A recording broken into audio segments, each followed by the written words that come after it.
There we are. Hopefully everything works okay because it looks like it's being a little choppy already, and I don't like that. No. Hey, K Munin. K Munin is joining us. Who else is with us? Renard is Renard there is here. And he says that the Bugs Bunny show from 60 to 62 will be on DVD this time next year. Okay. And no, K Munin asks, I did not wear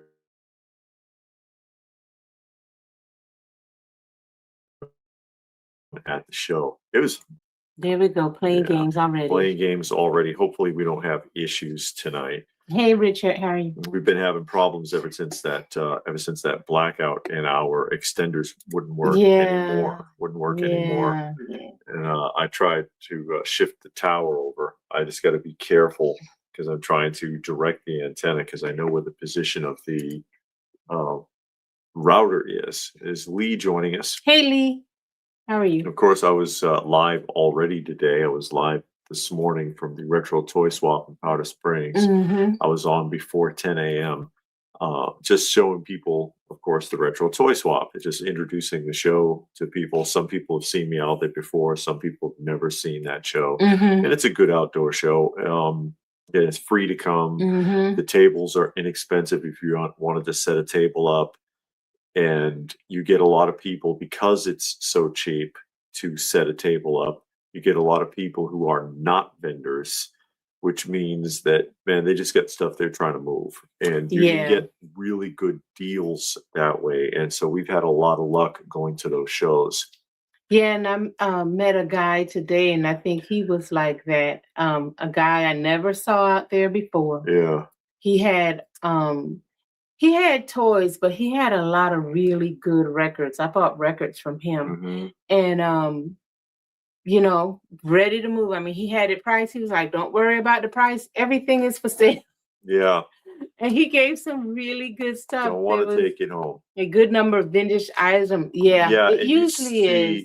And because that's a turnoff for me. There's Migo Matt. Hey, Migo Matt. If it's a show and I've gone to it a couple of times, and it's primarily new stuff, it's going to be an ocean of like vendor after vendor after vendor with Funko Pops and Marvel Legends and Black Series. Yeah, Star Wars Black Series and stuff. I'm really kind of done.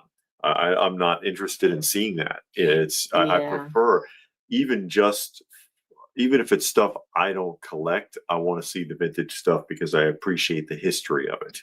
Yeah, and it's kind of funny when you see stuff at a show that's also in Walmart and Target and Ross or wherever you buy, Big Bad Toys or wherever you buy from, the stuff is there. So it's like, for me, and this might be the wrong attitude, but when I go to a show, I'm expecting to find something that I can't go and pick up from Walmart. Yeah. Or a store like that, or a Big Bad Toy Store or something. That's what I expect to see. If it's from 2000, that's fine. It's still, at this point, it's vintage, but it's still something I can't find. Yeah. I don't want to go to a show and everything that's out there. If I walked into Walmart, I would see the exact same thing. Or Ollie's. And then some of these guys don't even have the courtesy to take the Ollie's and Walmart clearance price tags off. I pointed that out before. And it's like, yeah, dude, you might want to pull that Ollie's tag off there, or whatever. It's not flattering. It's not flattering. It's not like the old days because if I get a vintage item and it has a price tag on it, I'm fine with that. As long as it's not a massive, because some places would put this, like Lionel Playworld, I think, would put like this huge red, like 3x5 sticker on there. And that's just terrible. But if it's a normal price tag and even a clearance tag, I'm fine with that because to me, it's a little bit of history for the item. Yeah. But I don't need that history if it's from last week. So it's like, give me a break. Yeah, and see, that's what I'm talking about. You can go to Target or Walmart or someplace and find it in the clearance section. What I do enjoy seeing, you see a lot of DVDs and VCR tapes showing up Yeah, a now. lot of more VCR. I mentioned that in the video. You're seeing more and more VCR tapes at these shows. Yeah. And you're seeing more vintage video game items turning up at these shows. Yeah. Yeah. Yeah. So that was nice. And after we left there, we actually went to 2 estate sales. And there's the sharp contrast. I'm gonna do an estate sale pickup video, because the one, it's a sharp contrast between a professionally run estate sale and a family just having an estate sale to clear the house out. And the professionally run one, where the prices are like insane, like there was a $2,500 dresser and a $2,000 clock. I kid you not. Yeah, we went to 2. Yeah. One of them was run by a service. Yes. The other one, I think, was also run by a service. I think those women at the second one, I think they were a service, but a service that was like, look, we're going to just get rid of this stuff. Because they were just. And I found some interesting stuff there. And I'm gonna do a video of today's pickups, and also a video of the estate sale finds. And I'll give you a little bit of a preview. I know some people are curious, and I'm going to show in a little bit here a couple of things that I picked up from the retro toy swap. I'll show that tonight, but I'm still putting up an independent video. Yeah. And she's going to put up a couple of videos on her channel as well. Yeah, to show the things that I picked up. Yeah, and then I'll show you something from that estate sale too. And I was just like, because I had some really surprising luck there, but I think I'll do also an extra video for the estate sale coming up here shortly. Yeah, amigo Matt. As he says, what interests me in toy shows is hoping to see vintage toys I had as a kid that I completely forgot about until that moment. And that's what I look for when I go to a toy show. You see something, that's why we don't go with expectations of finding a specific thing. You just kind of go and walk around and see what catches your eye. Yeah. And it's something like, oh man, I remember that. Or, oh man, just like, I didn't even know this existed. Yeah. So that's the thing I like about toy shows. Again, not going there and expecting to see everything that's in the store right now. Yeah, I came in and they had way more VCR tapes than they did Blu-ray. They're making a huge comeback, because I mean, they keep telling you, and I see it on Facebook and everybody all the time, oh, they're not designed to last and they're only good for like 10 years. And that's a load of crap, because you can play a VHS. I've got a VHS player and I can put a cassette in it from like the 80s and it works fine. Yeah. As long as a magnet doesn't touch those cassettes, they work. So, I mean, seriously. And there's Richie. Yay, from Richard. Boston. Yep. He's from Yonkers. Oh, from Yonkers. That's from that commercial. The my cousin from Boston. Yeah, Richie from Boston. That's a commercial for beer or something. Oh. He's home alone with his cats. That's good company. Yeah, because his wife went to the Spanish cowboy party. That's and Ooby Dooby is here. The preview. He said wants to know about the Dark Water ship. The box was a little rough, but it's unbuilt. It's new condition inside. So the contents that's supposed to be in the bags are still in the bags. And they had the trees, you know how they used to put the stuff on the trees? It's still on the trees. Yeah. So the people opened the box and took the stuff out to put it together. And when they saw it, they said they were scared. It was too complicated for them. Yeah, they said they said they got scared. It was a husband and wife. And they put it back in the box. It was like, nah, we ain't gonna touch it. So they put it back in the box and sold it as is. The box does have a tear. Yes. But it's such a rare toy though. Yeah, it is. But I was actually fine with it because everything is still in the bag. It's 100% complete. Yeah. The stuff is still in the bag and everything is still on a tree. Nothing was disturbed. And it's like, man, and it's so cool to find toys that old that nobody opens. Somebody gave a kid that toy. They didn't open it. Didn't care. Didn't take it out of the bag. Didn't even put it together. It's like, you know, it makes you wonder what happened. Yeah, like, hold on, I'll give you an example. Mm-hmm. I'll have to pull something off the shelf real quick here, and I'll give you an example of that. Richard said, I didn't get a chance to go see Masters of the Universe. I heard it was good. I've been hearing a lot of things. I have not watched any reviews on it yet. Yeah, I don't want to see a review. Yeah, I don't want to watch a review. I might watch it next week after we go see it, but I haven't watched it yet.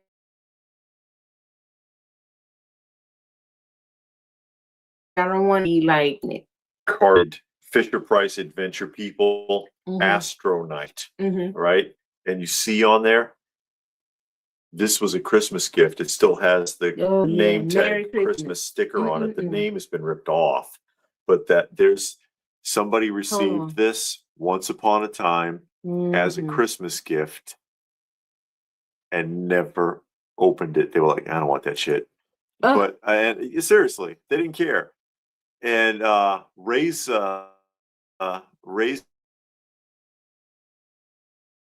saw Masters. Yeah, he saw it because that's the history of this toy.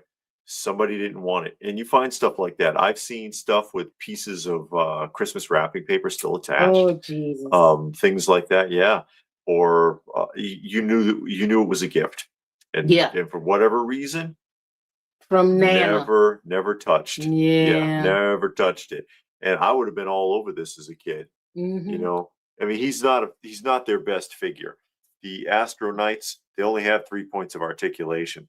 But, you know, on a glider kit, I'll throw that thing all over the place. So, you know, it is what it is. It is what it is. But that's, you find stuff like that from time to time. And like I said, that's a little bit of toy history right here. This is the history of this toy. Yeah. So once upon a time, kid got that for Christmas. Got that as Christmas. And we're like, the hell is this? I want a G.I. Joe. That's the same size as a Joe figure, but mama. Yeah. And then it just sat in the attic. And now it's mine. Yeah. No, neither one of us picked up any DC or Marvel comic action figures today. No. Did not Wikipedia it because it spoils. Oh yeah, no, I'm not gonna do anything. No, we're gonna wait till we see it. We're gonna see it next Saturday. We will see it next Saturday. Oh, okay. Migo Matt saw on eBay that pumpkin that's missing. There's a few about the blow molds. Around $20. Yeah, okay, thanks, Migo Matt. Thank you. I'll look. And Richard loves Adventure People. If I can put it, Fisher Price Adventure People was a fantastic toy line. I love those. This is what he's talking about. And this came from the estate sale like last week. Last week we went to and I think it was like $3. Oh yeah, we went to that one up the street. That's right. And I found that Halloween stuff, and this is one of the Halloween pieces that I find that I found that I showed it in the video, and it is an original. But he's supposed to have a little pumpkin on there, and this is still worth a few bucks even without it. And he does work and does light up. But yeah, I mean, it'd be great if I could get the pumpkin for this. Because you know, vintage blow molds and vintage Halloween decor. If you haven't seen, I mean, I can show you guys real quick the other stuff I picked up because they had a bunch of vintage holiday stuff. And he does work. It's original plug-in light, and the light still works. So I've tested it. But I'll show you the other stuff if you haven't seen that video, if you're curious. And I will show you a few pieces that I picked up today as well. Ooby Doob says that he never knew Adventure People existed. But he'd love to have the whole set for a G.I. Joe Springfield. Oh, no place like Springfield, yeah. Yeah, that would be cool. They were a great toy line. They were a great toy line. And hey, Ray said, never knew Ding-a-ling robots existed until eBay, but also, behold, there it was on your live stream today. Yes, and I did get a couple. I did get a couple of those. I talked to the guy, and it always surprises me who knows who you are, because I was like, when I was negotiating with him, I said, it's going to end up in a museum. And he says, I know. And I hope I get to see them on one of the upcoming videos. And I'm like, okay. It was a guy there. I was teasing David about something. It was this guy had a set of Thunderbirds, and I was like, Sid and Marty Krofft. And the guy said, that's not Sid and Marty Krofft, it's whatever it Jerry is. Anderson. Jerry Anderson. And I was like, I know, I do that to him on purpose. She does. To get a reaction from him is a thing that we do. And he laughed and all of that. Then we was walking around. I would have got those if they weren't open. Yeah. Then we were walking around and I got some records. And he, you know, he showed me some more records and told me where to go get them. And I told him I didn't need it. And he was like, you can put it in your case. And I was like, yeah, I got a case my husband built for me. And I was going to show him the pictures. He was like, yeah, I know, I saw it. You watched the videos? He was like, yeah. So then we started talking about records and, you know, just maintaining them and all of that. He gave me a lot of great tips and I did not get his name.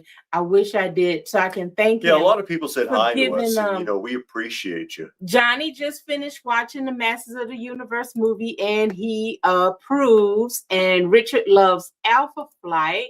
And Ray, glad you picked them up. Ray's glad that we picked up what we picked up. Yeah, these are art form wall hangs from like the 1970s. Look how intact these are. Because it's what do they call this? The vacuform blow mold. Man, you bend this the wrong way, the whole thing will split and crumble apart. Ooh. These are so fragile. Because they were made to be cheap and disposable. You hang it on the wall and you throw it in the trash. Yeah. And these came from that estate sale last week. They were showcased in the video. That person had so much Christmas stuff. Yes. And we've been going to the estate sales because we went, like I said, today we went to 2. And you can tell it was older people. So many Christmas stuff. I was like, man, these older people love their Christmas stuff. I agree with you, Kay Munin, about people on the live stream. I'd rather listen to the people on the live stream talk about movies instead of watching the reviews. Because we watch review channels. We do. Basically just to hear what they got to say. Not so much to take their word for it, but they do kind of show you a little bit. Sometimes they tell you what the movie's about a little bit. Kind of give you an idea if it's something you want to see. But I'd rather hear it from a person that, you know, you kind of chat with back and forth because they kind of know what you like and don't like. And they can tell you, yeah, you would like that because, or you wouldn't because, yeah, like that. This is the Stokely Van Camp's window store display, 2-sided, and it's intact. And this is from the 70s. That's what Migo Mad is saying. 70s store display, and I was and this is a rare piece. I was shocked that this was sitting in their garage just to with a pile of crap in front of it against the wall. And I was like, oh my God, look at this. And this is coming home. Oh boy, Johnny is going to multiple theaters trying to find a Battle Cat popcorn bucket. No luck yet. You can actually get in without buying a ticket into the theaters. I think I remember a Hulk blow mold in the 80s, says Lee. Oh, well, guess what then, Lee? You'll love this. Because that was made by A.J. Renzi. And A.J. Renzi did a Hulk, a Spider-Man, and a Thing figural head bank. And they also did a Hulk and a Spider-Man Halloween bucket. I don't think they did a Thing bucket, but they did do Hulk and Spider-Man, and those were made in the 1970s. And that is one of my pickups, coincidentally, from the estate sale. Not from the estate sale. Oh no, not from the estate sale. My bad. From the retro toy swap today. You didn't see this in the video because I got this before I was filming. And they are intact. And this is the original condition. This is how A.J. Renzi did them. That, you know, bad paint scheme and all. No holes in it. A.J. Renzi, 1979. And the strap is intact. That's a big figural head bucket. Look at that. And that's what I was saying today. These right here would make decent popcorn buckets for these movies that's coming out instead of what they have. Because after you'll get a lot of popcorn.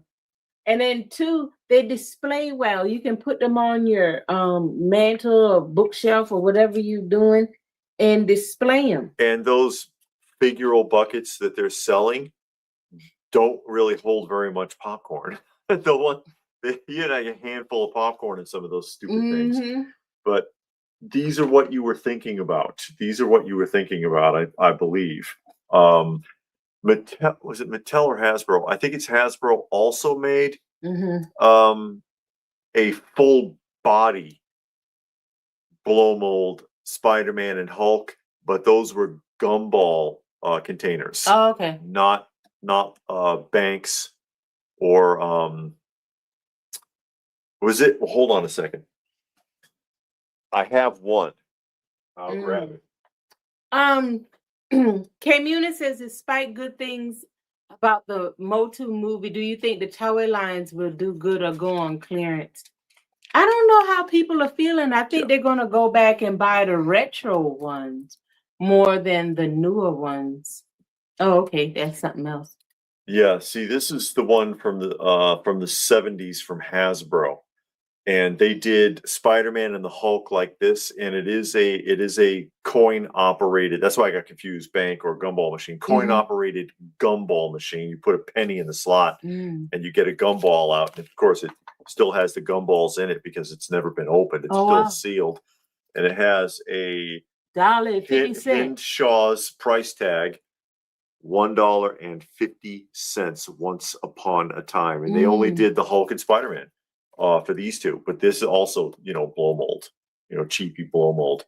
But this also could be what you were thinking of. I don't have the Hulk one, just the Spider-Man.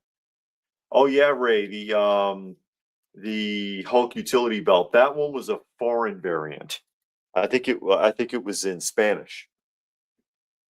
We are going to the AMC movie theater to watch Masters of the Universe. I don't care nothing about no bucket, no popcorn, boy. Not for no $40 to $80. No, I mean the popcorn at the movie theater ain't that great anyway. No, it's soggy. Yeah. But I love this kind of stuff. I do, especially AJ Renzi. Anything if it's in really good shape. You know, because a lot of AJ Renzi stuff, it's got splits and cracks, or the buckets are often missing the straps, or if it's the bank, the hole's been cut out on the bottom, and you can find them without the hole cut out. But man, I love that stuff. Yeah, that's a good idea, Richard. Using them as Halloween decorations and putting a little candle tea light in there, that battery powered one, and it'll glow. You can get that. And I think you're right, David. The gumball machine we're talking about. Okay. But the figures, I don't know if those figures are going to do well. I think people would want the older figures. There's a lot of hype now. But today at the toy show, there was a lot of Masters of the Universe figures, more than normal. Of course, I didn't see any at first, and I was wondering. I thought I'd see more, but then I started seeing them coming out. Yeah, AMC is supposed to have the bucket. Well, oh well. Maybe they will. And this maybe they won't. Is what they were talking about there earlier. These are Topper Dinglings, and they are robots. They are plastic with clockwork inside. Battery operated, and they came out in what I think 1971 by Topper, and there's a price tag on there, but man, it's pretty hard to make out what the price might have been at one point. You can wipe that down with a wet cloth. Yeah, cloth. yeah. But so I did pick up a handful of these from that guy. Thank you very much. Got a good deal on them. Very innovative toy from Topper, but just, you know, not the right time. There was action figures was the thing coming on in 1971, especially because of the popularity of the GI Joe had heavily influenced the entire toy industry from 1964. because you put batteries in it and it comes, you buy tracks for it. And these will walk on those tracks no matter where you put them. You can put them up the wall, across the ceiling, spin them in loops. Hey, Dr. Cohen. And they will walk on those tracks without fail. And so you can build your whole little ding-a-ling world. And again, very innovative concept. They went through a lot of trouble promoting these Topper, and it just didn't go anywhere. There's the chef. He still has his little meat grinder in there. Some of them come with accessories and they're often missing. That's why I didn't get, they had a couple of, I know this guy's called, which one? Called Boxer, but there is a figure that is a Boxer that he had that I do not have, but the boxing gloves were missing because they're spring loaded. And they launch. So I did manage to grab a couple of those. You never see these at shows. You never see these at shows. I've only ever at one other convention, and this was a few years back, and I think it was at Joe Fest, like maybe 3 or 4 years ago, saw a guy had some dinglings. And so there's, most of the pieces aren't too bad. Some of them can get weird and expensive, but most of them are not that bad. And I do like these, so I figured, yeah, if I can work a deal out, I'll grab a few. And we negotiated something, and it was cool. So I did pick a couple of those up. And like I said, I'm gonna put, we have a whole other video. It's gonna go up. It'll probably go up tomorrow, showing everything that we got at the retro today. And then I'm gonna do another one, maybe go up Monday for the estate sale, because man, I found some crazy stuff at that estate sale. I was shocked. Dr. Cohen is picking up some pizza for the Masters of the Universe movie. Okay. Hey, I'm a pizza fan. I love me some pizza. I really do. I've always liked pizza. I also got, and you saw me buy this on the live stream, is another Imperial Godzilla. Are they different colors or something? They're supposed to be the same color, but you could get 30 of these and line them up and they'll all look different because they're just so weirdly painted. But they came in 2 sizes. This is like the 8-inch, and then they have like a 13-inch. And I only have like one 13-inch, but I do have a couple of these already. But if I can find one for a good price, man, I'll grab it. And I almost missed it. But then at that same vendor, I went back, and he had the Imperial King Kong. And he's not an action figure. He's a figurine because he's hard rubber. Like you could throw this at your sister and hurt her, and she'll go crying to mama and tell on you, and you'll get in trouble.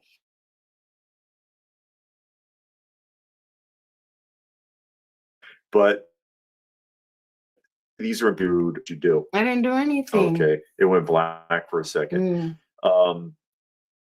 They're usually in really, really bad shape, and this one is actually in really decent shape. So 75 or 76 Imperial Godzilla, I think. And because I was looking at it, I was like, is that an Imperial Godzilla? Let me see. And sure enough, he did have the crown on the bottom of his foot. That's how you tell. See, there's that little crown, and then it says made in Hong Kong. It's 19. That's before they transferred everything. So yeah. Hey, Frank and Frog, how are you? High five, anybody?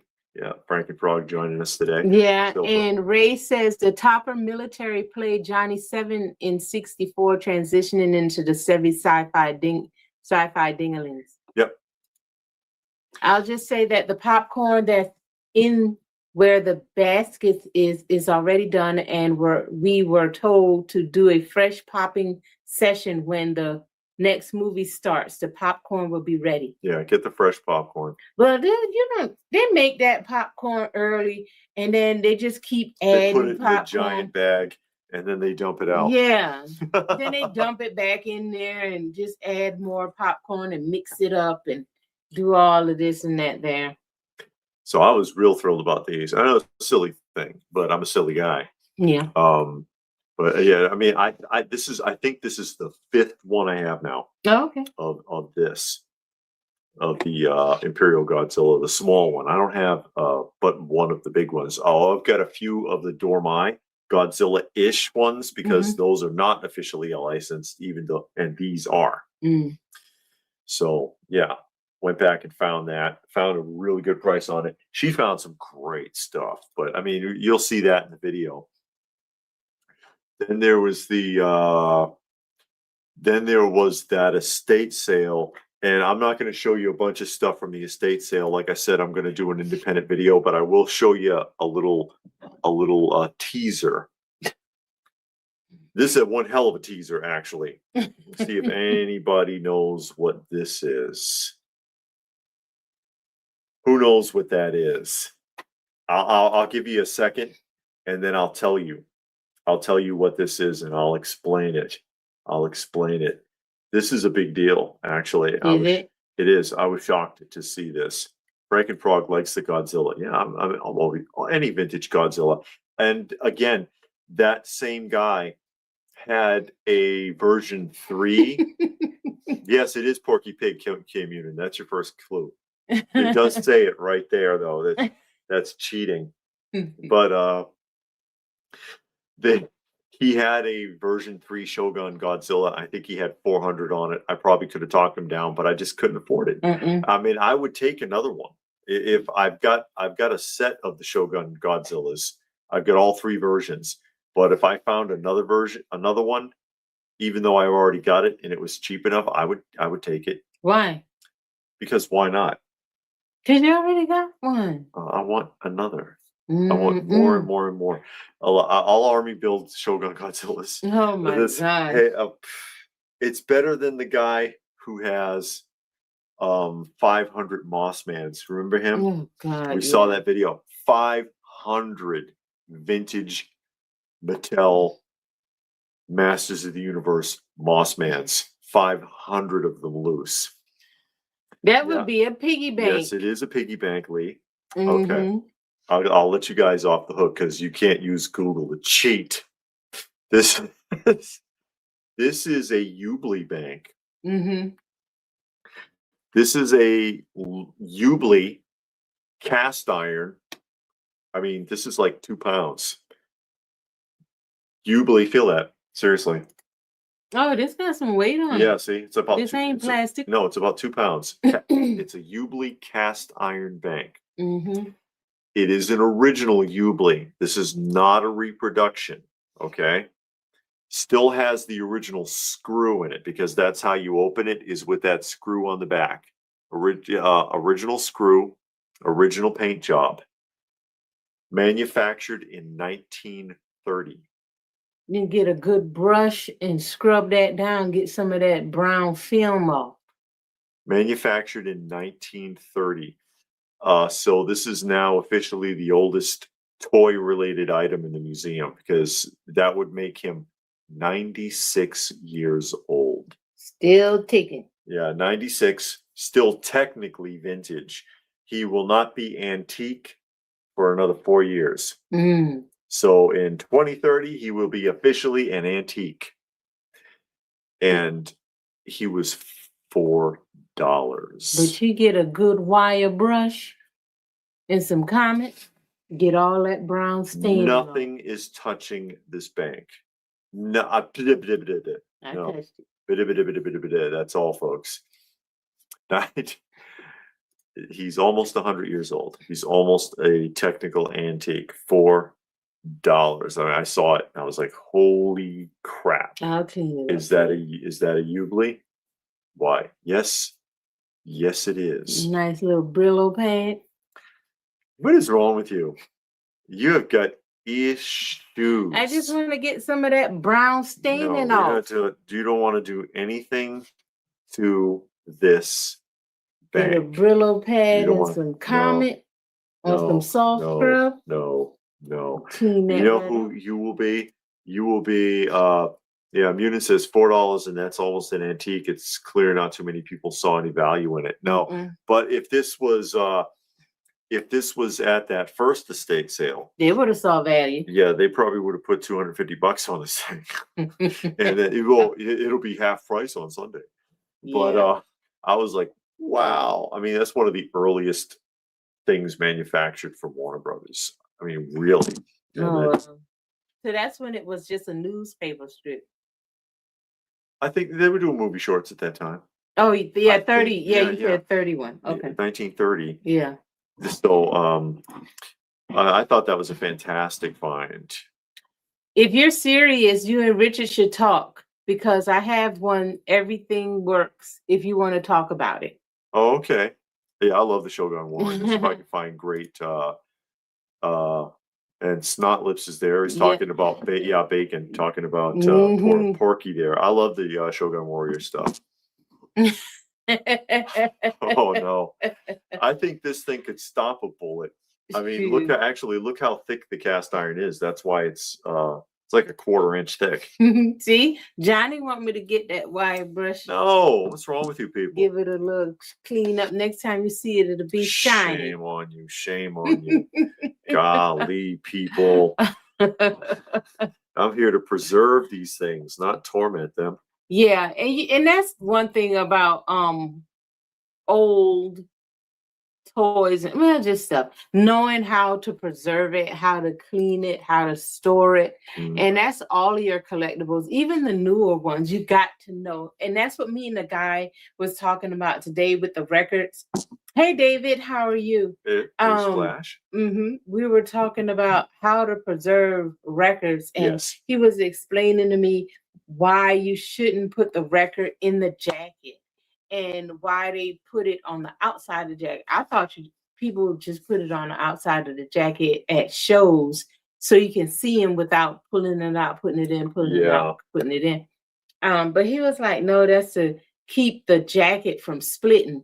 I was like, oh, because the majority of my jackets are split. Yes, people just drop the you just put it in there, then you hold it and it drops down. And then it splits the jacket. Then you end up taping it back up, or you got to buy one of those generic jackets, so just so you can keep it. So yeah, that is very important.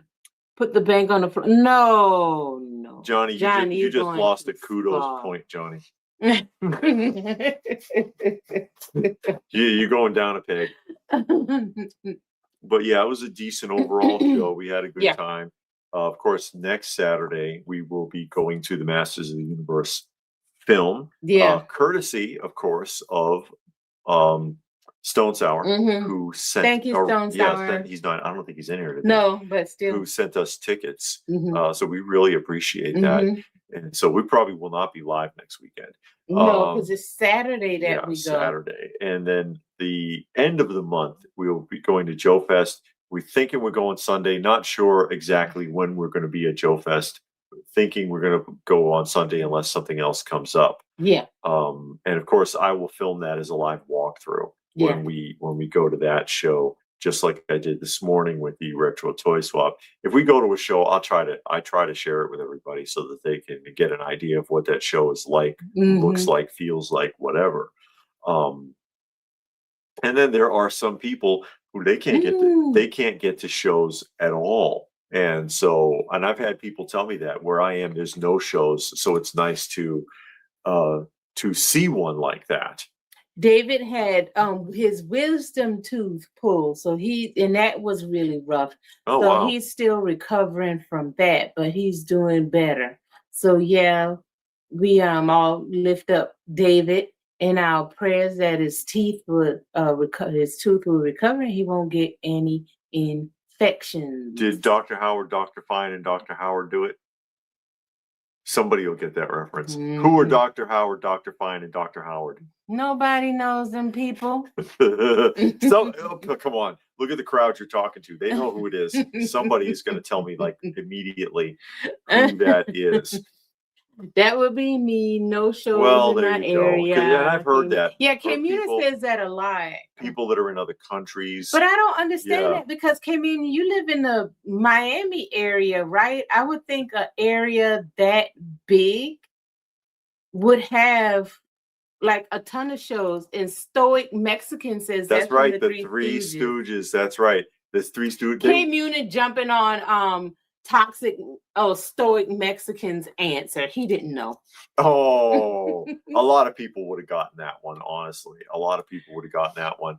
And they were dentists in one of the shorts. Although the Dr. Howard, Dr. Fine, Dr. Howard bit was a different short, but they were dentists in one of the shorts. Oh, okay. You know what you do is you tie a string, and then you shut the door. The other string to the doorknob. They tried that. My mama did that one to of those me. episodes. Oh God, she did. Did that work? That tooth came. She always got it out because I would always cry and run and fight, and she would do all kind of thing to hold me down. And after a while, after about 2 times, I quit telling her, and I wouldn't say nothing. Oh, and God. if you just eat a sandwich, it'll fall out in the sandwich. That's how I got it out. But it would fall out if you just left it alone. Yeah. Richard has T-Mobile Visa, and he can get free tickets to the Master of the Universe movie, so he can go as many times as he wants to. And then you can get a free bucket in the parking lot too if you come up behind the right person. Oh, anyway, no. K Munich said his dad loved the Three Stooges.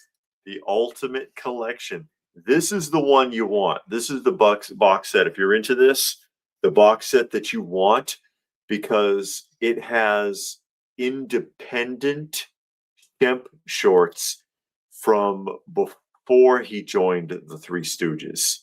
Because remember, it was Mo, Larry, Curly. Curly had his stroke. And then Shemp came and took his place because Shemp originally was with the trio when they were doing vaudeville before they were filming. So they were like, Shemp, can you come back? We need you. And he did. But Shemp was doing independent comedy shorts. At the same time the Three Stooges were doing, that have never been seen since like the 1930s, and they're in this box set. And so and some of them are really damn funny too. It's the same kind of stuff the Three Stooges did, but it's just Shemp. So there you go.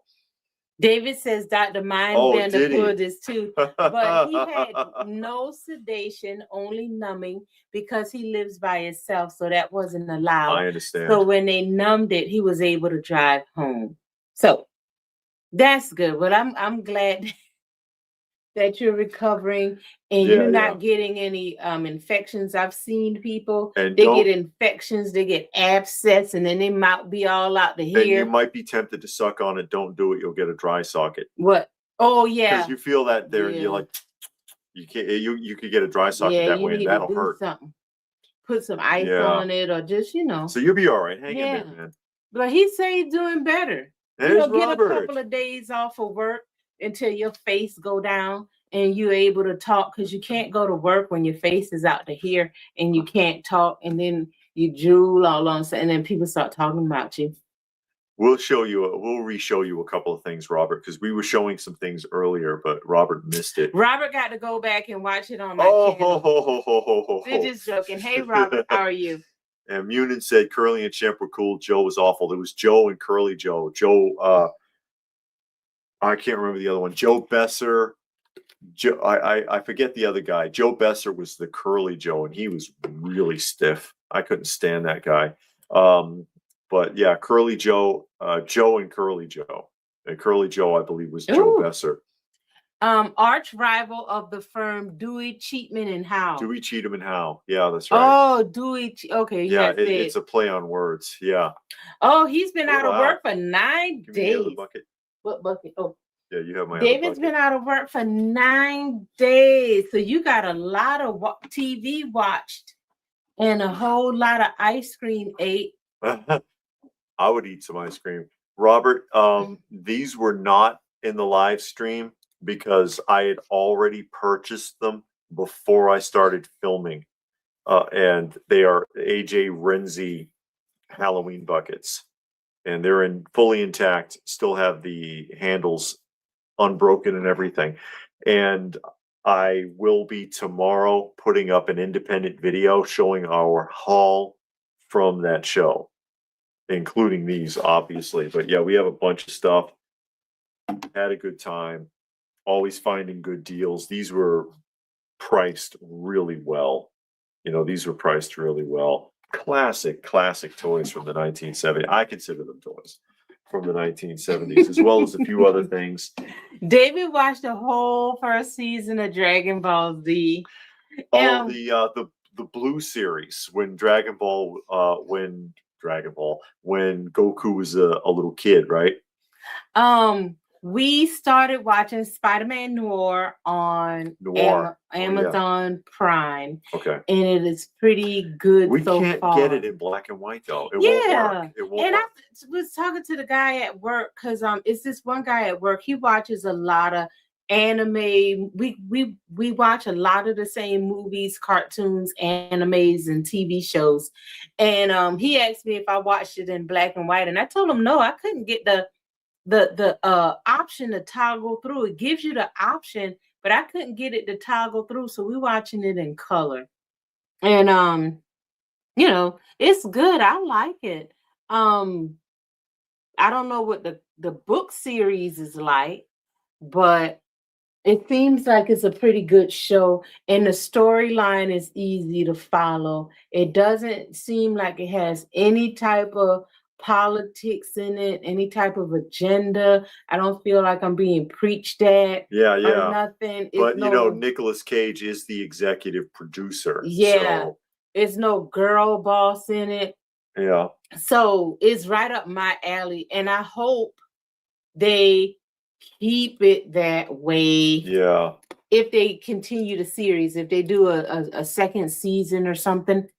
Anime is the best thing you go watch. Yeah, he watches a lot of, and it's two co-workers, and we'll sit down, excuse me, and talk about TV shows, movies, and especially cartoons that we're watching. And he always try to get me to get on these anime kicks, but this guy, he has every streaming service there is. Disney, Netflix, Paramount, all of them. Because him and his family don't have cable, so they got the streaming service. And we talk about it a lot because he has kids. So I'll tell him, well, you'll be able to watch this. Your kids will be fine watching that, but don't watch that. But what really couldn't watch a black and white, or you're missing it? Oh, yeah. Really? Okay. I guess I got that mixed up. No, not the Goku was a kid. Okay, so it's the orange series. Mm-hmm. The orange series. And I Am One of Us his black and white wouldn't work either. Yeah. And then it did say on the Amazon that your service, your I guess it's the box has to approve it. We got the box, not the stick. Whatever. Yeah, I always had the cube. Bunch of crap is what it is. Ever since Prime came out, they had you either could get the cube or the stick. I've always had the cube, so I got the cube. So whatever. Yeah, it looks good. It is a good show. Yeah, I was Movie Dude said he was hospitalized in 2024 because of 2 unknown abscesses. And there's David from Canada. It says nostalgic for the 70s. Hey, David. And 18 for some reason. I didn't know you were that old, David. It used to say and the 80s, but now it says 18. Oh, okay. I don't know. ScrewTube did something to you. And this Saturday morning. He said you're referring to Joe Dorita. Okay. Saturday morning is here. Yeah. Just saw He-Man and he liked it. Okay. Yeah. Richie said that's creepy. Remember, this is 1930, made by Ubley. 1930. That's why he's kind of, it's a different aesthetic. And the original Porky Pig was very different looking than the one that you got accustomed to with the Warner Brothers shorts. Yeah, Johnny, but YouTube doesn't give you every single thing like the Spider-Man Noir, and we like to watch when Reacher comes out. We like to watch that. And it's a couple of other things that you're not. Now, YouTube does have some movies I like, but it does get tiresome When they show you all them darn ads, that start getting a little bit annoying. Yeah. Tomorrow, my birthday, I'm going to try and buy the Michael Jackson smooth. Whoa! Oh boy, Robert. Yeah, from Queen. That's expensive. Yeah. Well, That's Queen impressive. and somebody else had it. Very nice Porky the Pig. I am one of us likes the Porky Pig. This was the estate sale fine, which I'm going to do another video on. Yeah. But, oh, okay. I'm way behind. Let me. Yeah, he means Joe Dorita. That's right, Joe Dorita, and then Joe Besser were replacements after Shemp died. And every time they replaced, Joe Dorita was okay, he wasn't that great, and then Joe Besser was just miserable. But I didn't care for him. And Joe Besser was the guy that actually did films with them, but not shorts. But then he agreed to do the shorts because they lost Joe Dorita. Robert is 58 years old. But keep in mind this was the estate. Ha ha ha! Richard says to turn my color setting to 0. We're not using a cathode ray TV. But what was I saying? This came from the estate sale. $4 for the Ubley Porky. And Richard said that he watched Spider-Man Noir in black and white, and it was really good. Everybody that watched it in black and white said that it's better when you watch it in black and white. Richard, he can see you. Oh, okay. David fixed his tag, so now it's nostalgic for the 70s. Hey, there you go. Hey, good enough. A lot of people nostalgic for the 70s. I never buy anything, but really want that Michael Jackson. Yeah, it looks good. It does, and I was tempted to buy it, but boy, now are you getting the Queen Studios or that other one? Because you remember Queen Studios came out with one first, and then like 2 weeks later, another company came out with the same one, but it was cheaper. He's getting the smooth gangster one from Bing Bang Studios in Hong Kong. That's what it for $130. Okay, Munich GameStop got the Michael Jackson cards. What's the point of releasing that? The dude's been gone, so you can trade them. People are still nostalgic about it. Yes, I did. She did get the ship. She did get the ship, and you'll see that in the video tomorrow. The only other thing that Christopher Reeve Clark Kent Action Man figure, and David, that wasn't fair. Okay, how about we have King Kong stare into your soul now with his green eyes and his teeth. You see, I can get some white out and feel that teeth back. No, you cannot. He's fine, just like he is.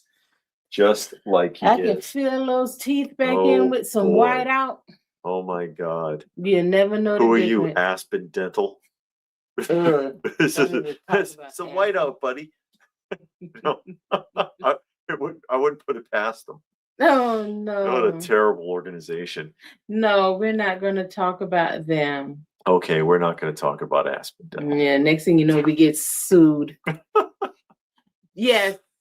Yes, he got that from Retro Toys Swap today. We showed David's pickups from there. You came in late, so he got to show it again. Yes, but that's the Imperial Godzilla from like 1975 or 1976, and it's just a hard rubber figurine. But they're usually not intact. They're usually in pretty crappy shape. You know, kids chewed on the fingers or cut them off, or because it's hard rubber, the limbs were split, or they did weird things to them, like stab them or burn them or something. So, yeah, and then of course the Imperial Godzilla, which some of you saw me actually negotiate for this and buy it at the show while I was filming, because I was like, yeah, let me try to get this right now, because somebody would have snapped it up at that price. But like I said, we filmed already an independent video of our pickups, and it'll go live tomorrow. We'll put it on tomorrow. And then we went to a couple of estate sales after the fact, and one of them was a bust, and the other one we did quite well. And I'm going to film that stuff too, just to share it with everybody, to show them what I found. It's getting harder and harder anymore, but you can find the pickups. Yeah. And I don't know if you saw those again. These came from the retro toy swap today. And they are AJ Renzi buckets from 1979, Halloween buckets, fully intact, fully intact. Usually I've seen these at shows with the straps missing or cut. They're cut, but these are fully intact. And I was real happy to find these. They were priced really, really well. Thank you, Richard. Richie made a donation for our kitties. See, wow, Porky could use a visit to one of those blackhead removal channels. Well, keep in mind, it's just cheap cast iron. That's what I was saying. All I got to do is get a Brillo pad, that SOS pad.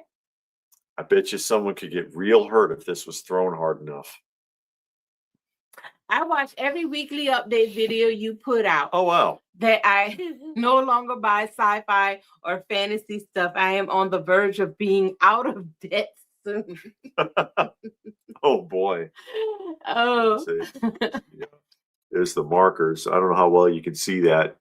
Is that in the right direction? I need to go this way. AJ Renzi made a lot of great blow mold stuff in the 70s and 80s, mostly in the 70s. Yeah, back when Spidey and Hulk were Marvel's two biggest heroes. Yeah, that's why they made so much of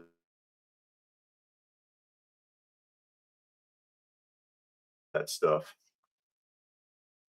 Uh-oh.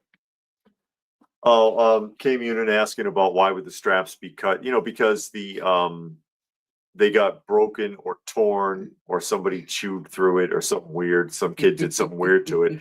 And so people would just snap them off. But Johnny asked about that Pirates of the Dark Water ship. We talked about it. It is 100% complete. Unplayed. Untouched. Yeah, inside. unplayed with. So the parts that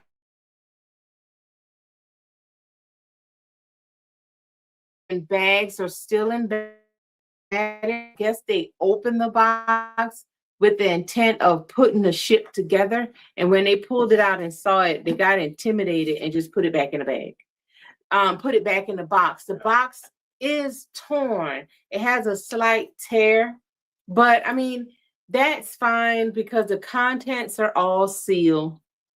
And you know, the contents are sealed and they're on the tree. So that was fine. And Richards want to know, do y'all ever see the late 70s Tommy Rascal robot wind up? You mean that? I guess so. This is what he's talking about. The Rascal little robot. It looks like a little fat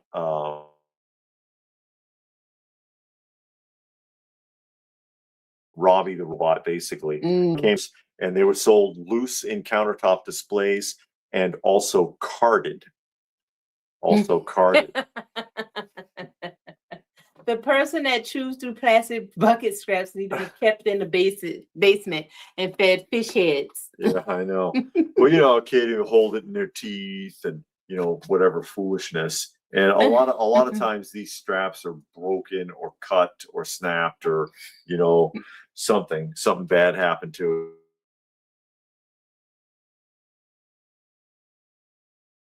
So there we go. Yeah. Another kudos point. No, but we had a good time at the show today. Like I said, we went to the Retro Toy Swap and we went to 2 estate sales. We passed a bunch of yard sales, but we didn't stop at any of the yard. You know how you can kind of cruise by a yard sale, you slow down, and then you pick up speed when you see that it looks like it's going to suck. And then the people are sitting in the chair and they're like, here comes somebody, here comes well, yeah. Because when you look and all you see is clothes and baby toys, you're like, nah, I don't know about that one. But with the estate sale, you almost got to take a chance. Yeah. And that's 2 weeks in a row we've had some luck. Yeah, at an estate sale. Yeah. And it's been a while. It's been a while. I got Action Man, UK stuff, Dr. X and Tiger Strike. Okay. Blue Splash is saying there, David's saying. All Munin, I can't see a kid holding the bucket in their teeth being the cause of the straps splitting. Someone had the munchies. You have to be pretty hungry to chew on a rubber strap or plastic strap. Or you that's what you did because nobody was paying you any attention and you was crying, and that's how you got yourself to calm down. Yeah. Are you going to paint them properly, the black? No, I'm not painting. Nothing's going to be done today. That's how they came out anyway. Because AJ Renzi, I mean, they just like they would just like drop spray these. You know, they hold a piece of cardboard in front of it, and that's what you got. So this is how it looked coming off the production line. There's nothing to change with either of these. That's just the way it was done because it was cheap as hell. So looks like Gen Z has made another classic thing big again, this time malls. Gen Z is flocking to them and are hanging around like mall rats again. They said they love talking to friends over the phone. I haven't heard that. Well, the malls around here are closed and got torn down. Yeah. It's a few that are open. We actually went by one the last time we went to visit my dad, because we passed a mall and it's always cars out there. So I was like, I wonder how many stores are open. So we went, and it's actually an outdoor mall. So all of the stores face out. You walk around outside to get to each store. That's more like a shopping plaza than a mall, though. Yeah, but it had all mall stores. Yes. It's a few in Atlanta that's open, but then you will see an alert that come up on the internet from the police saying that it's going to be a teen takeover this day and time, because that's a big thing in Atlanta now. These stupid a lot of places having that problem. Teen takeovers, but all of the malls around us are closed, and they're either closed and like 3-4 stores are hanging out, or they've been totally demolished. We went to one a couple of weeks ago where the Macy's was shutting down and they were selling store fixtures, and we walked around the mall.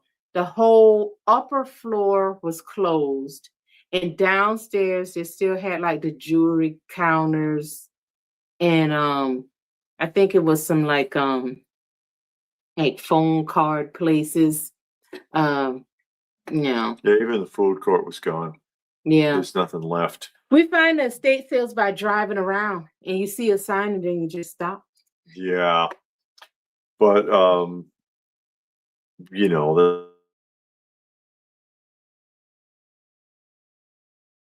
that's a dying, gone. Yeah. Our mall only has a few things left in it. Yeah. A lot of the malls around here, like I saw an article today, that same mall that we went to a couple of weeks ago, where the Macy's was closing, gave the rest of the stores a 30-day notice. And like I said, it was only like some jewelry shops and like phone card places. And David was trying to fit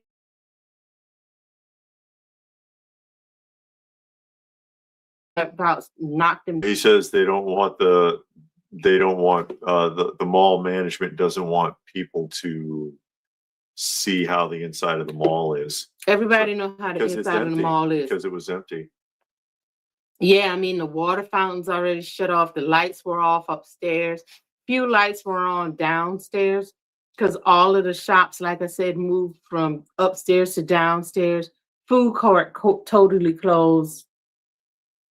There was nothing there. It's probably like 10 stores, if 10. That's when I took the picture of the Jeffrey bench and put it on the Instagram, because the sign on the Macy's said all store fixtures for sale, nothing is held back, nothing except for that Jeffrey the giraffe bench, which said not for sale on it. They would not let me buy it because I would have brought it right up in here.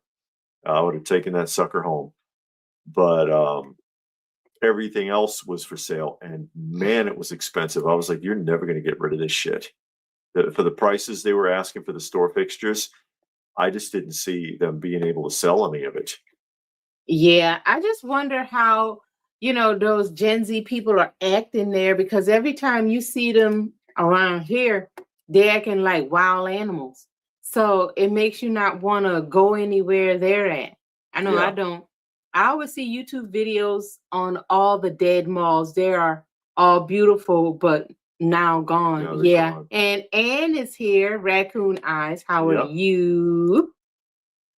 Cross Country Shopping Center opened in Yonkers in 1954. It is widely celebrated as one of the first and oldest open-air shopping destinations in the U.S. Even a BTTF mall is, I don't know what BTTF means, but it's closing down.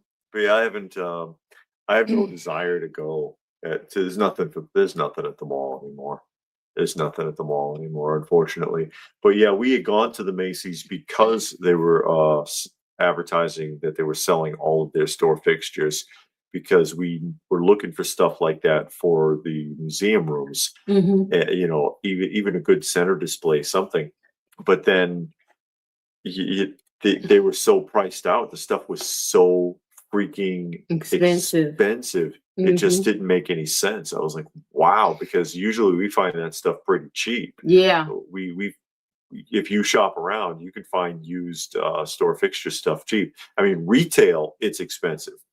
Like that ovular table that I have in the other room is a clothing display. Hey, Patty.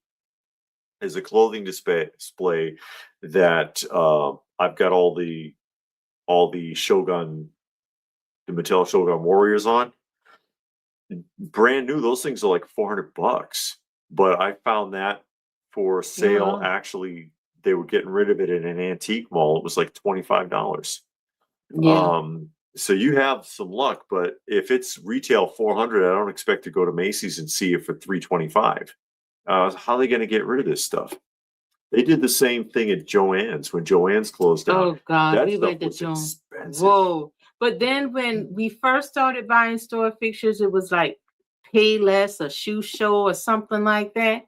Payless was real cheap. Man, they were giving that stuff away. That's how we figured out about the slat walls and the shoe shelf, because they gave us a bunch, and we looked at it. It was like, that's when we were big into Funkos. Like, hey, the Funko Pops will fit on this. And then we bought it for that, and then realized everything will fit on this if you organize it right. Yeah, because that's how we got modular. Into it. The Gen Z Likes Mall is a just started thing, but as said, ironic, many malls are dead as this craze started. Yeah, it died out because I don't know what killed it. A lot of people say the internet. It's a combination. It is a combination of a lot of things, because some malls are open and they're thriving. Others has closed. Yeah. Part of it is oversaturation. I mean, how many malls do you need? Because the more popular they were, the more that they cropped up. And then they're designed for specific functions. So then if you can't do much with it once something goes wrong. It costs a fortune to demolish a mall because of the way they're structured. It's really tough to work with. And then, of course, people buying things online instead of going to malls. And then there's safety issues because of the malls. Violence. Yeah, if the mall's not making any money, then they can't afford as much security, and then you have that issue. I know the mall closest to us, they started having a lot of shootings. The Stonecrest Mall, when it first opened, it was a high-end mall, and they had a lot of nice shops and good restaurants where they had it set up where you could eat outside. Of course, they had the movie theater, and they had stuff like that. And it was nice, and people went and hung out. They had nice restaurants. And then they had a shooting at the movie theater. And then it started going down from there, and they had shut the movie theater down for a while, and then they opened it back up, and then they had a shooting at the movie theater. And the last time they had a shooting was some years ago now. They just shut it all the way down, and then the mall started dying. But we used to go when we worked with the day center, because we used to go to the malls all the time to sit in the food court. If we took the clients out, we would go sit in the food court so that they could eat their lunch, because nobody bothered you. You just found yourself 2-3 tables. They sat there, they ate. You had the bathroom right there, and they would eat, take their time, and then we could go. So we liked it for that. But the majority of the stores was closed even then. And then I don't like going to a mall where they got like 10, 20 armed security guards just walking around in full SWAT suits constantly. Yeah, and that's the Stonecrest now. They had Yeah. they had those surveillance drones. Yeah, those they had Daleks the traveling around. the robot. And they had a support team, and the support team was like a private security group. It was five guys in full tack, rifles and body armor and everything. And it's like, these are the guys walking around in the mall now, and that's what it's degraded to. We used to go to this other mall when I worked. I don't think you went, but it was already dying. Half of the stores were closed, but the food court was open, and they had like SWAT teams just walking around. Yeah. I mean, full outfit, guns, everything. And you're just like, this is the mall on a Wednesday at noon. Do I really need that on a Wednesday at noon? Apparently. Or that one, I can't remember where it was, but almost every store had an armed guard in front of it. You remember that place? Yeah. There was like 13 guys with guns and body armor. And they were in front. They were in front of almost every other store. Yeah, and it was mainly the jewelry stores, but it was a lot of jewelry stores. Like, you're gonna steal that shitty like 10-carat plated jewelry from those places. But they're gonna steal those ugly grills that they sell. Like, oh no. Oh. But yeah, so when all of that came, it turned me off to the mall. I like to go and walk around and window shop at the mall. That was always cool. When we were in Illinois, they had like a real big mall. And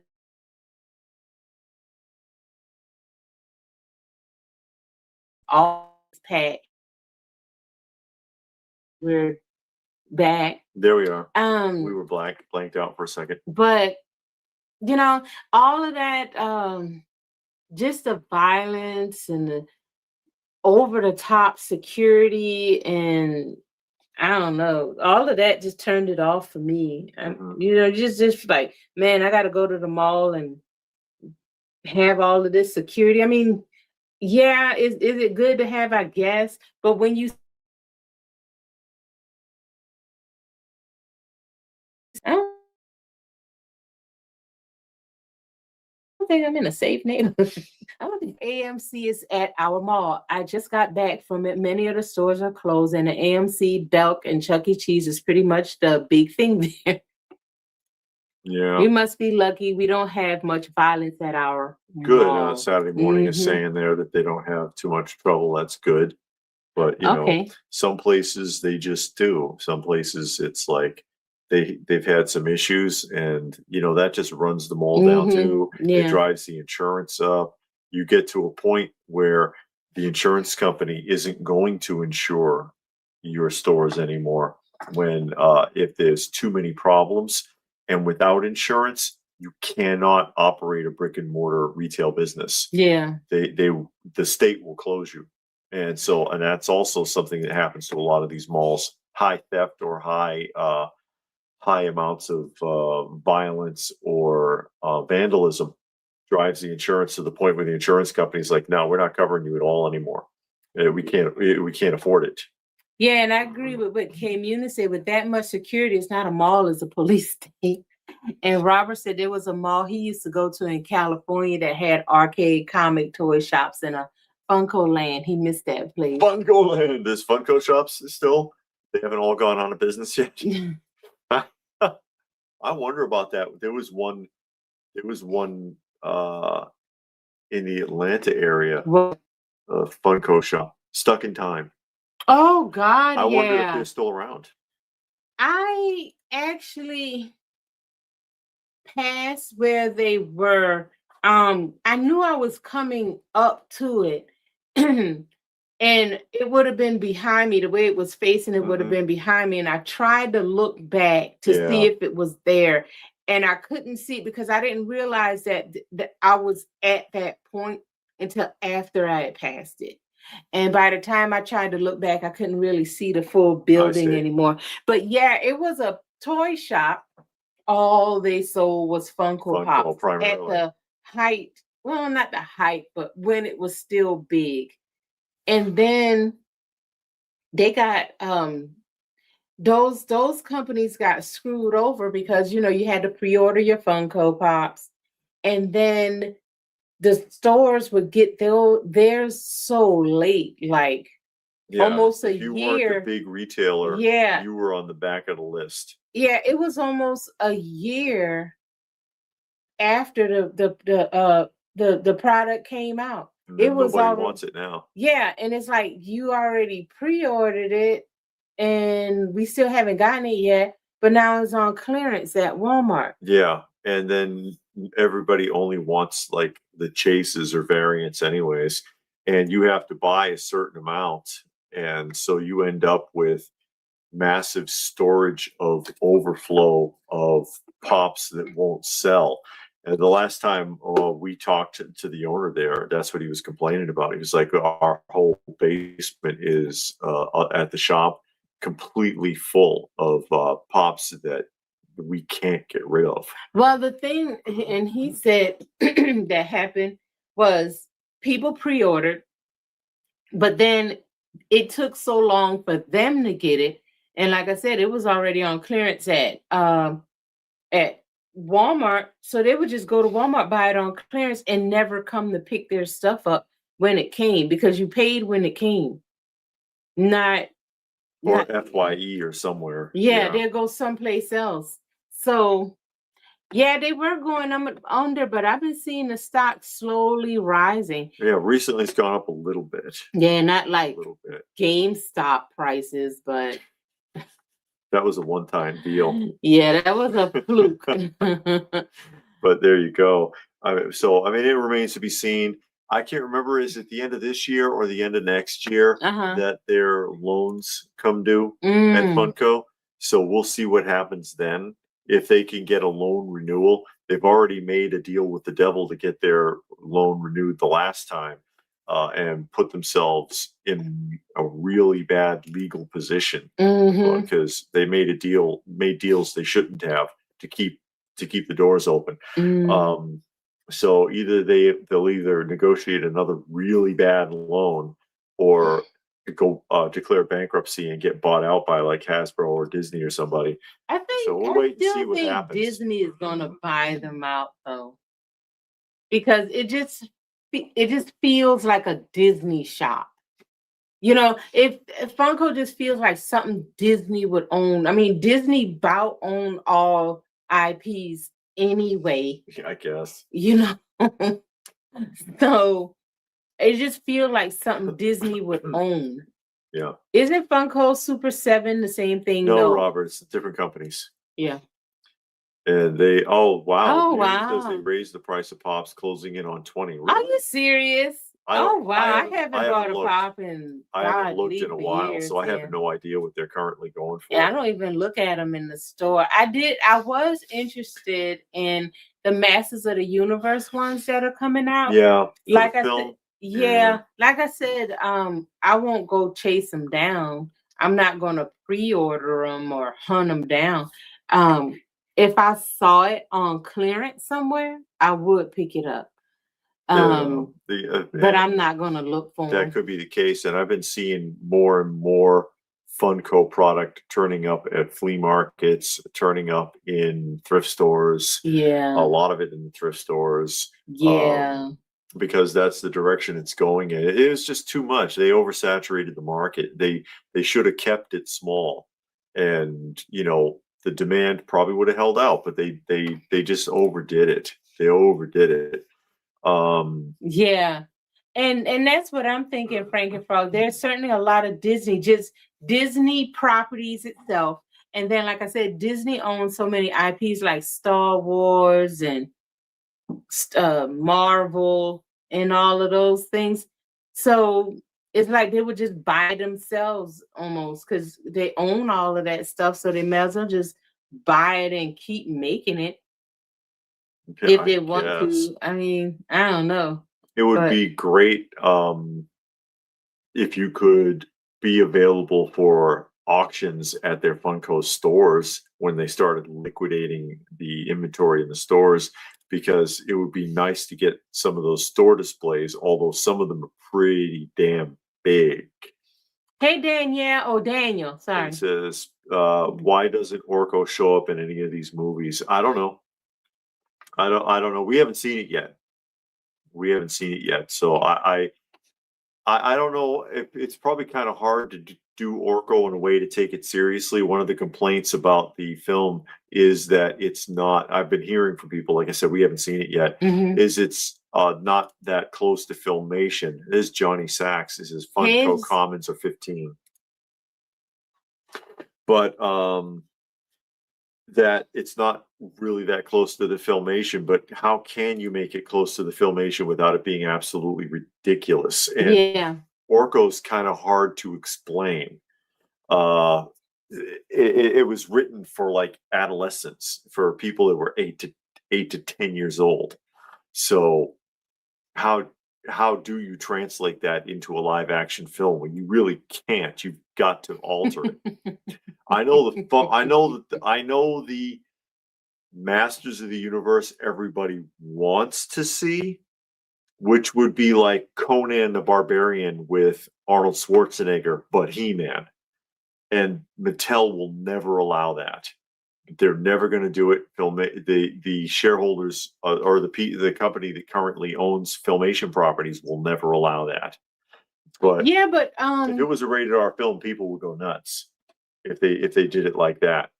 Yeah, but it's so many fanciful characters in there.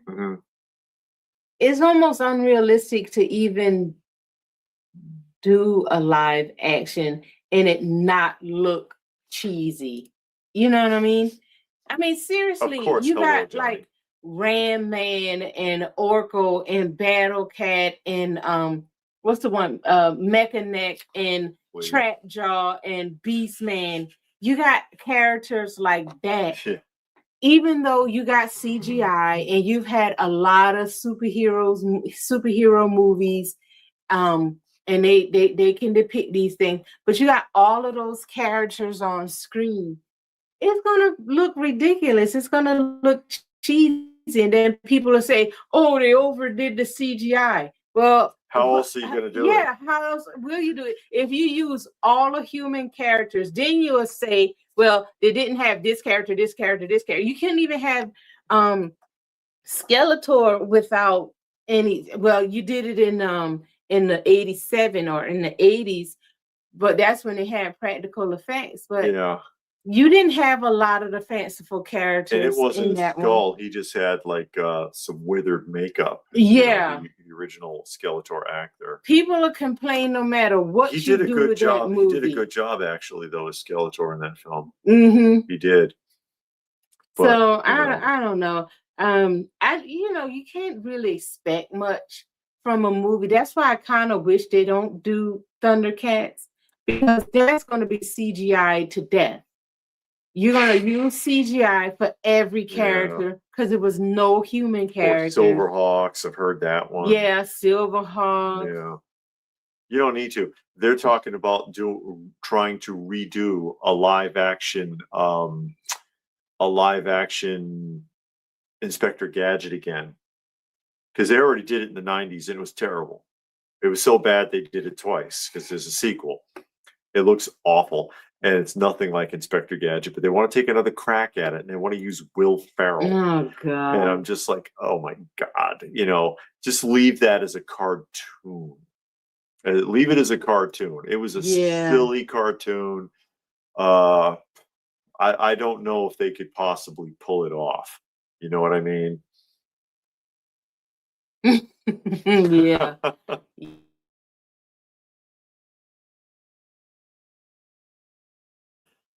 Probably characters, and then people complain that things are over, you know, saturated with CGI. But how else are you going to get them? It's just, I don't know. And no new lines. There ain't no new lines. Would be interested to see a Thundercats in CGI. I mean, if they did it right, but how do you do it right? You'd have to make it more adult themed, and then people would complain something was missing. You can't satisfy everybody. No, somebody gonna whine about something. I've been hearing about Thundercats back in the 90s when they were saying that they wanted David Carradine to play Tigra. And I'm like, no, that's they've been dropping that one since the 90s. But yeah, Johnny says, you want to ruin Will Ferrell is like, as Johnny suggests, Will Ferrell will ruin any film. Some films he's well suited for, like Step Brothers. Step Brothers was good. Yeah. But the thing is, like most Saturday Night Live alumnists, he's a one-trick pony. All he can do is Eric Reese joining us. All you can do is he can give you Will Ferrell on a dial. How loud do you want me to be? Any of the Saturday Night alumnists, it's the same thing. Oh, you were at Toy Swap today? Oh, and did you? Got in late last night from Primus concert in Windsor, Tennessee. Oh, wow. Did you come in after we were there, or did you see us? You didn't come and wave and say, hey. We might have left before he got there. Oh, yeah. That's why I was asking. Because, yeah, we were out there, but I forget what time we left. But, you know, we did a little shopping, filmed, did a little more shopping, and then went home. We weren't going to hang around all day. But, you know. It got hot. And then after you done walked around and did 3-4 laps, you just like, oh. Plus, it's getting warm. Yeah. But, you know. We had a good time. Again, we did have pickups, and there will be a haul video tomorrow. Yes. A haul video tomorrow for those of you who are really curious about that. But yeah. Oh, 11:30. I think we left like at 11. Did we? Yeah. It was like 11 when we left. Because we were out there before they opened. Yeah, we were out there like a little bit before 9. I get there early for 2 reasons. One, because a lot of vendors come to the Retro Toy Swap to cherry pick so they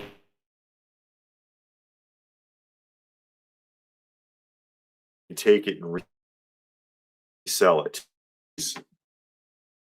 These were priced to sell. And if I didn't grab them, a vendor would have, because I got these before the show opened, and it would have been sitting in their shop for 2-3 times what I paid. Yeah. So I get there to get ahead of the other vendors, and also so that I can start a little early before it gets crowded, and then I can get some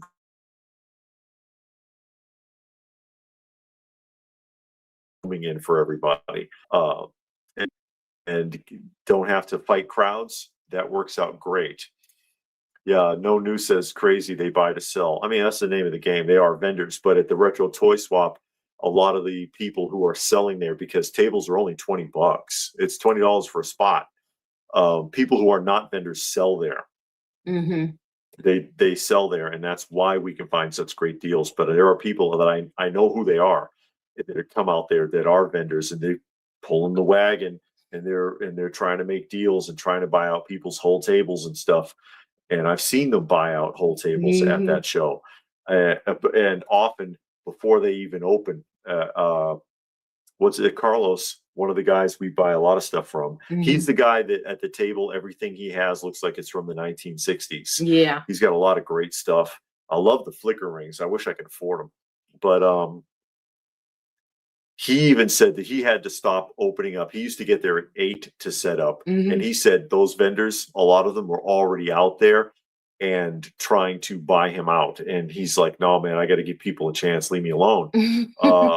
And that, so they're out there real early. And I believe that,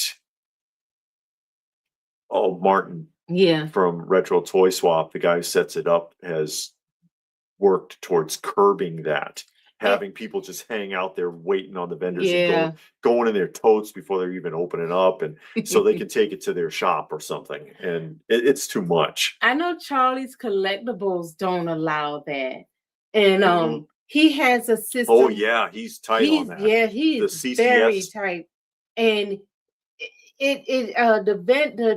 the vendors kind of don't like it, but then they understand it because other vendors come and buy before the crowd get a chance to even look at anything. So he's on that. But yeah, it's not fair. I mean, you know, you got people, everyday normies, coming out there to try to get themselves a deal, but then you get there at 6 and you walking around buying up everything, taking it to your booth, and then marking it up. And they do that at those bigger toy shows too. All the time. Because we go to the bigger ones, we get there early so that we can film, and they already got stuff. Oh yeah, somebody done came and bought up all of this. And you're like, yeah. There was a show she came to specifically once because the vendor had said, he had advertised, I got a huge lot of carded 80s Masters of the Universe. I got like 50 carded figures. I'm bringing them to the show. Get to the show, you don't have any. Oh, I sold them all before the show opened to another vendor. And they're over there now and marked up. And traditionally speaking, having sold at shows before, I don't really do that hardly ever anymore, but I used to sell at shows from time to time. It's a courtesy to wait until towards the end of the show if you want to buy a vendor out, not before the show. And not before the show. You wait till to give that person a chance and to give customers a chance. Because if there's, you know, a good vibe, then you'll get more interest all around from show attendees. So, you know, if the show's going to close at 4, like around 2 o'clock, you might go up to a guy and says, hey man, you want to blow your table out? You know, I'll take over your inventory. Yeah, okay, we'll talk. You know, that something like that, not before the show even opens, and then you come in there and there's tables that are covered because somebody bought them out. Yeah. And then I am one of us says, how can they afford it? Well, if you're a vendor, you own a store, you got money set aside for that purpose. We went to a show, it was a couple of years ago now, and it was a guy, and you know, we'll walk around, do a lap, maybe 2, and then, you know, look and then say, okay, I'm gonna go back to here. By the time we got back to that guy, he was putting everything in a box, and we're like, what happened? Oh, this guy down there bought me out. Yeah, 12 grand. The show had just started. It's just started. And it's like, we only been here an hour. No News says we call it car boot sales here. You must be in the UK. From what I've heard, they have a male Wonder Man, Wonder Woman. Wonder Man. They had a Wonder Man. Yeah, they did, but that's Marvel. Oh, okay. Yeah. It takes the piss that he that and that's people. I mean, he who advertised it. Oh, Johnny's gotta go. It's like, dude, you advertised it. People came specifically to buy those from you. You let down your hardline customers, your specific customers who know who you are. They came to the show to see you as a vendor, and you didn't have what you advertised because you sold out to another vendor. And also, you shouldn't. I mean, Like when the last time I did a show was like 2 years ago, and it was the Conyers Toy and Comic Show, and Cherry Pickers was there, and I know Cherry Pickers well, okay, and I've done some work for him. I've done some cleaning and pressing for Cherry Pickers comics, and I had a couple of tables full of long boxes of comics that I had brought, and he just let me know. He was like, "Hey, end of the show, I want to talk to you about whatever you got left over for your inventory." And sure enough, it's about an hour left to go. He says, I need extra inventory. Can you make a deal and I'll take the rest of your comics off your hands? And we did. But he waited until the end of the show so that everybody could have a chance. Yeah, so you can make your little money. Yeah, get as much as you can. Because it was the end of the show, I was like, okay, sure. You want the rest of these? What do you want to do? And we made a deal. And he took all my comic books. He took all of my comic books. But and there are vendors who will do that before the show even opens. Yeah. And like I said, that I don't like. At the end of the show, it's just more of a courtesy. It's more professional, in my opinion. What year did that come out, K-Mun, and Justice League Dream Girls? Last week. It sounds like modern DC BS. I don't know. Comics have gone in a weird direction. I don't buy modern comics. No, well, we read a lot of vintage. Well, you can see a ton of it behind us. Yeah, we read them. Going all the way back to Golden Age. And she's big on like vintage gold and silver and Bronze Age war comics and horror and romance comics. And the romance ones are fun though. They are a lot of fun. I've been reading the Ripley's Believe It or Not lately. Oh, yeah. Those are real good. Yeah, they're surprisingly good. Believe It or Not. I didn't think they were going to be Gold good. Key.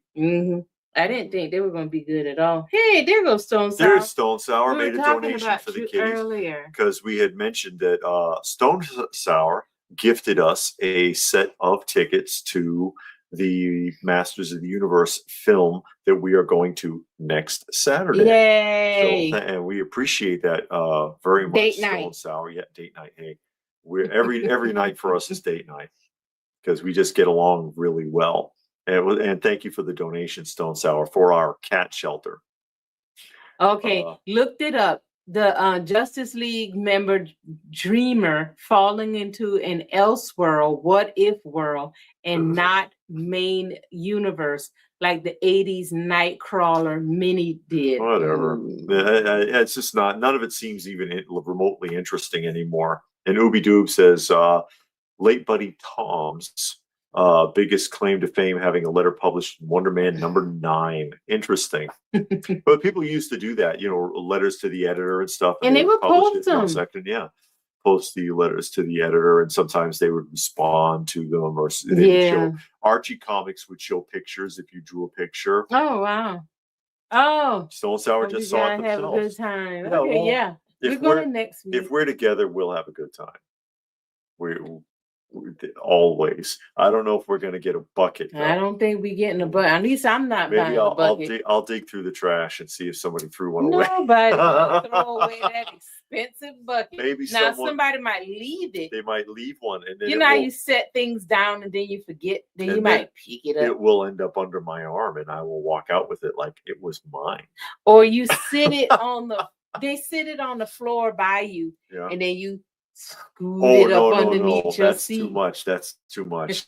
I wouldn't do that.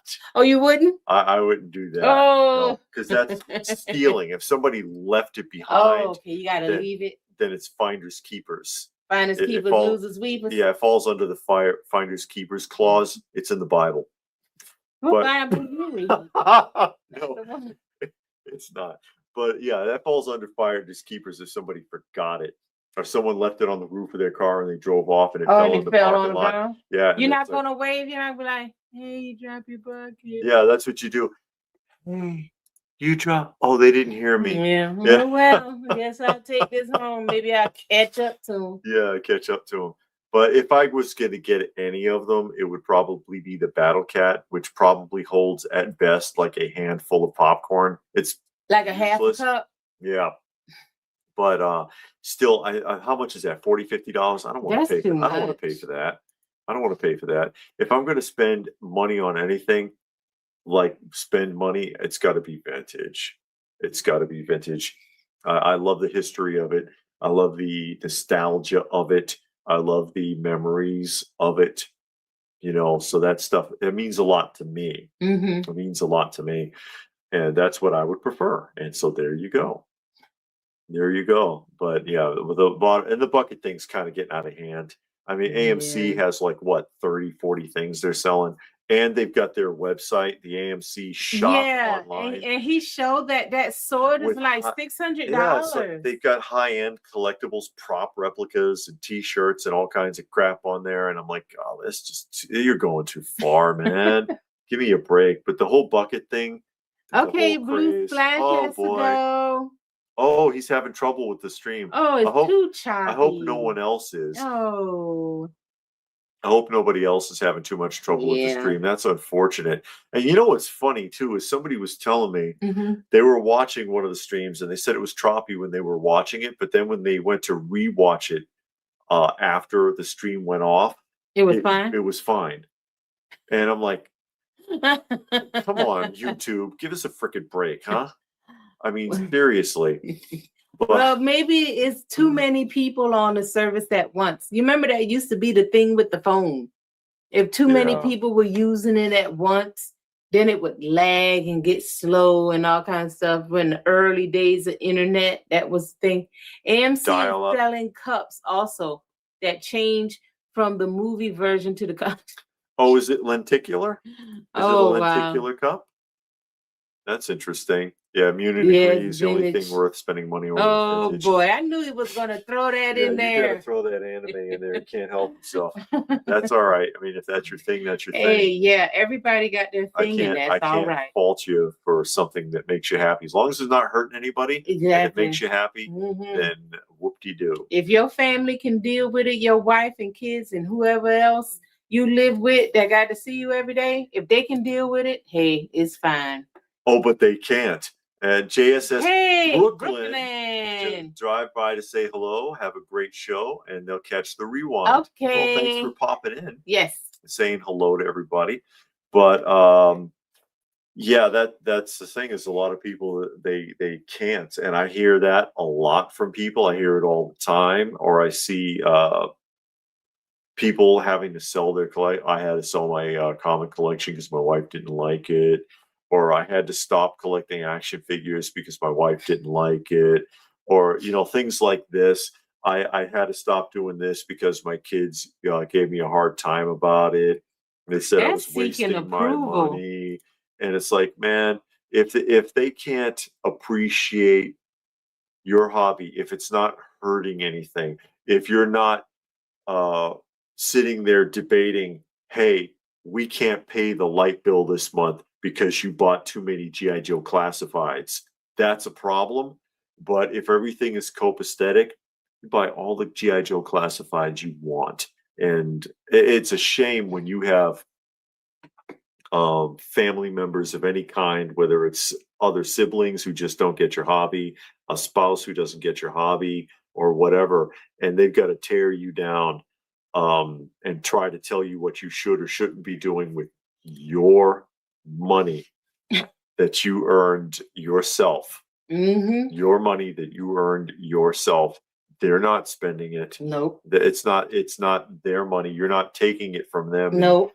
And or misappropriating it from them like you're some kind of junkie and you stole $5 out of grandma's purse so that you could go to Ollie's and buy a Wakanda figure.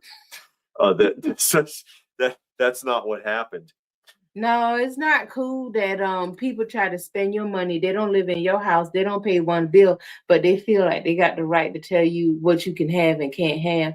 Yeah. And I don't know which is sadder, the people that fall for that or the people that say it. But you can't live your life with somebody else. You know, they don't like it. It's like, so We ain't married. We ain't together. You don't pay my bills. You don't even live here. You Yeah. can go somewhere and sit down.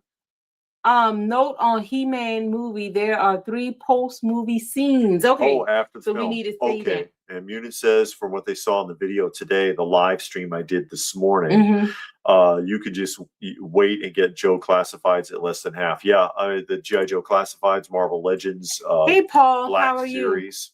you? Hey, Paul's Paul joining is us. joining us. They all of that stuff. I mean, some of them were as cheap as $10 mint in the box.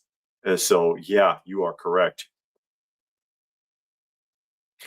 Okay, Richard says, do you remember when they had the Shogun Warriors from Mattel, like at FAO Schwartz? I remember to this day they had like a 10-foot Combatra figure. 10 foot. That I don't remember. He's talking about a display. FAO Schwartz, because there was an FAO Schwartz in Boston. Okay, Boston, New York, Paris. They were supposed to be the high-end toy store. Translation, expensive as all get up. But they had massive displays in the store. I had not been in a Toys R Us during that time period. I was in, or not Toys R Us, in FAO Schwartz at that time period. I believe it was around Arlington Street in Boston. I had been in there much later, like in the late 80s and 90s before leaving Boston. But they had massive displays, big 2-story building open to the second floor because it was a mezzanine with escalators, and life-size, like 5 and 6 foot tall Playmobil actual jointed action figures and massive Lego builds, and they did great stuff like that. Crazy, huge toys and action figures, 15-foot tall teddy bears in the middle of the building and things like that. But no, I was not around during that time period in FAO Schwartz. I didn't even know about it when I was that young. And the only thing I didn't like about FAO Schwartz, one, it was expensive, but 2 is the music, because it had the FAO Schwartz theme song that would play all day long. It did not stop. Oh God! It was a loop, and the song was only a minute long. So it would "Welcome to our world of toys," and it would just play over and over. And I used to think to myself, God, if I worked here, I would lose my mind listening to that all day long. The store that I would have loved to have gone to and never got a chance to was Mr. Big's Toyland on Moody Street in Waltham, Massachusetts. Never got to go to it. When I used to watch anime as a child on UHF, Star Blazers, Force 5, Robotech, Mr. Big Toyland would advertise locally on those shows because he specialized in anime related toys and action figures, but legitimate Japanese imports. And this was in the 70s and 80s. And I never was able to go there before he closed. As a kid, I always wanted to go, but it was Waltham. That was like, it may as well have been on the moon. You know what I mean? As a child. And you see the stuff, and he's showing toys you don't see in any toy store. Hey, Jesse, how are you? Yeah, Jesse's joining us with Alfred E. Newman there in his little thumbnail. Toys that you didn't see in any toy stores, not Shogun Warriors, Popey, the real deal. And I watch the commercials and be like, oh my God, I would love to go there because I was really into that stuff. And like I said, never got a chance before they shut it down. You can actually, that was such a famous store for the East Coast. If you put in Mr. Big Toyland Waltham in Google, you could find pictures of that store. Yeah, they crossed over with Exo Squad. There's a big Exo Squad line of Robotech. So Exo Squad is really good. They have the regular ones, they have the Robotech, and they have the Jump Troopers. The Jump Troopers are fairly cheap. You can still get that affordable. Those came carded, of course. Yeah, the Robotech ones are kind of expensive. They got a little price on it. Munich says a lot of those are very expensive and difficult to find. Yeah, all the Japanese stuff, very expensive, and some of it damn near impossible. Do you think Shogun Warriors are expensive? When you talk about some of the original figures, and we appreciate that, Jesse. Jesse says plus it's a plus to catch the live stream, and he loves the channel. And Robert keeps getting kicked off for ads. Anyone else having a problem? I just, you know, that's screw tube for you. Yeah. I wish they were paying me. You think Shogun Warriors from Mattel are expensive? The figures that they're copied from mint in the box. It's not unheard of for some of those from the early 70s, from like 1972, 1974, to go for as much as 25,000 a piece. Oh, wow. It's insanely expensive, some of them. Insanely expensive. And almost impossible to find stateside. You know, rarely ever. I mean, there were some pieces that were sold in Hawaii and some that were sold in California, but Mr. Big Toyland was the one that sold them on the East Coast, and hardly anywhere else. Hardly anywhere else.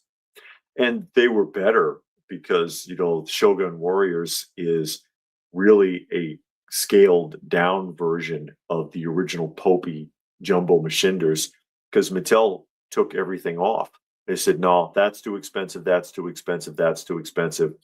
And so they lost all their accessories, they lost all their extra fists, any extra features, and they're drastically different from the original versions. And especially the Godzilla. The Godzilla, they altered him so much.